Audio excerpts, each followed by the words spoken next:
హెల్తీగా టేస్టీగా ఉండే బీరకాయ కూర చాలా ఈజీగా ఇంట్లోనే చేసుకోవచ్చు. తక్కువ పదార్థాలతో అద్భుతమైన రుచితో ఉండే బీరకాయ కూర చపాతీకి అన్నానికి సూపర్ కాంబినేషన్ అండి. బీరకాయ కూర మన ఆరోగ్యానికి చాలా మంచిది. ఇది తక్కువ క్యాలరీలు ఉండి బరువు తగ్గడానికి సహాయపడుతుంది.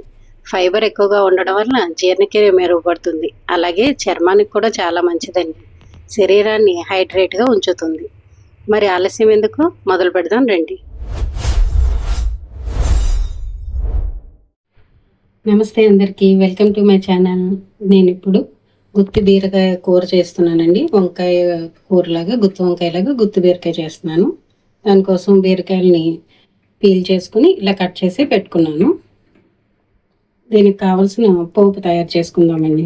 స్టవ్ వెలిగించుకుని ప్యాన్ పెట్టుకుందాము. ప్యాన్ పెట్టుకుని అది హీట్ అయ్యాక కొన్ని పల్లీలు తీసుకున్నామండి. వాటిని డ్రై రోస్ట్ చేసుకుందాము. ఈ పల్లీలు కొంచెం వేగాయి కదండి, ఇదే టైంలో ఒక లవంగం, ఒక ఇలాచి, చిన్న దాల్చిన చెక్క ముక్క కూడా వేసేసుకుందాము. అలాగే ఒక స్పూను శనగపప్పు, ఒక స్పూన్ మినపప్పు, ఒక స్పూన్ ధనియాలు, లాస్ట్లో జీలకర్ర, ఇవన్నీ కూడా వేసుకుని ఒకసారి వేయించుకుందామండి. ఇవన్నీ బాగా వేగాయి కదండి. ఇప్పుడు ఒక స్పూను గసగసాలు వేసుకుందాము. బీరకాయ కూరలో గసగసాల టేస్ట్ బాగుంటుందండి. ఇవన్నీ బాగా వేగాయి కదా, వీటిని తీసుకుని పక్కన పెట్టుకుని చల్లార్చుకుని గ్రైండ్ చేసి పెట్టుకుందామండి. కొంచెం చల్లారిందండి, చల్లారాక గ్రైండ్ చేసుకుందాము. ఒక స్పూన్ ఉప్పు కూడా కలిపేసుకుందాం ఇందులో. అలాగే కొంచెం పసుపు వేసుకుందాము. మన కూరకు సరిపడా వేసుకుందామండి. కలిపి ఒకసారి గ్రైండ్ చేసేద్దాం.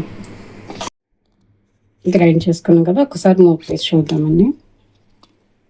గ్రైండ్ అయింది కదా, ఇలా సరిపోతుంది. దీంట్లోనే కొంచెం చింతపండు నానబెట్టుకున్నాను కదా, ఆ నీళ్ళు కూడా పోసేసుకుందామండి.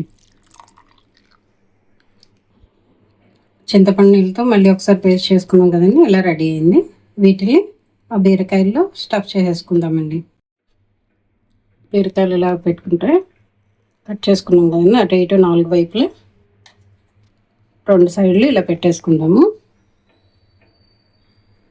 దీన్ని ఇలా ప్లేట్లో పక్కన పెట్టుకుందామండి. ఇలాగే అన్నీ పెట్టేసుకుందాం.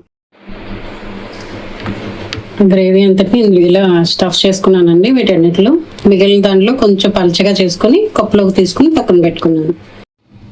ప్యాన్ పెట్టుకుని ఆయిల్ వేసుకున్నానండి. 4 స్పూన్లు వేసుకున్నాను. అది కొంచెం హీట్ అయ్యాక 1 స్పూన్ జీలకర్ర వేసుకుందాము. అలాగే కొంచెం 1/2 స్పూన్ ఆవాలు. రెండు కొంచెం చిటపట్లు ఆడాక కొంచెం పచ్చిమిరపకాయ 4 ముక్కలుగా చేసుకున్నామండి, దాన్ని కూడా వేసేసుకున్నాము. అలాగే ఒక కరివేపాకు,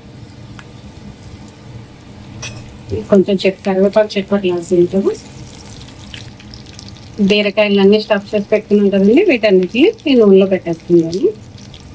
అన్నీ విడివిడిగా పెట్టుకుంటే బాగా మగ్గుతాయండి. బీరకాయ త్వరగానే వేగిపోతుంది కదా. ఒకసారి వీటిని అటు పైకి కలుపుకుందామండి. కలిపేసుకుని మూత పెట్టేసుకుందామండి. ఈ బీరకాయల మధ్య వరకు మనం ఉడికించుకుందాము. ఒకసారి మూత తీసి చూద్దామండి. చూస్తారు కదా, బీరకాయల మధ్య కదా ఇలా కొంచెం వేగితే చాలు. ఇప్పుడు మనం తీసుకెట్టుకున్న పేస్ట్ ఉంది కదా, దాన్ని అంతటిని కొంచెం నీళ్ళు కలుపుకొని పలుచగా చేసి వేసుకున్నాము.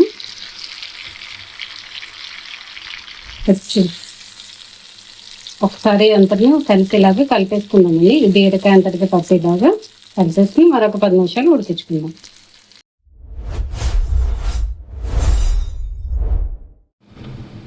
ఒకసారి మూత తీసి చూద్దామండి.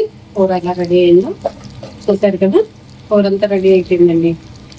ఒకసారి బీరకాయ ఎలా ఉడుకుందో చూసుకుందాం. మెత్తగా ఉడికిందండి. ఇంకా స్టవ్ ఆఫ్ చేసేద్దాము. దీనిపై కొంచెం కొత్తిమీర జరుగుతుందాము. దీన్ని ఇప్పుడు సర్వింగ్ బౌల్లో తీసుకుందామండి. ఇలా సింపుల్గా మన బీరకాయ కూర రెడీ అయిపోయింది. మీరు కూడా ట్రై చేసి ఎలా వచ్చిందో కామెంట్స్లో తెప్పండి. వీడియో నచ్చితే లైక్ చేయండి, షేర్ చేయండి. ఇంకా ఇలాంటి రెసిపీల కోసం నా ఛానల్ సబ్స్క్రైబ్ చేసుకోండి. Thank you for watching. Next వీడియోలో ఇంకొక రెసిపీ కోసం బీ రెడీ.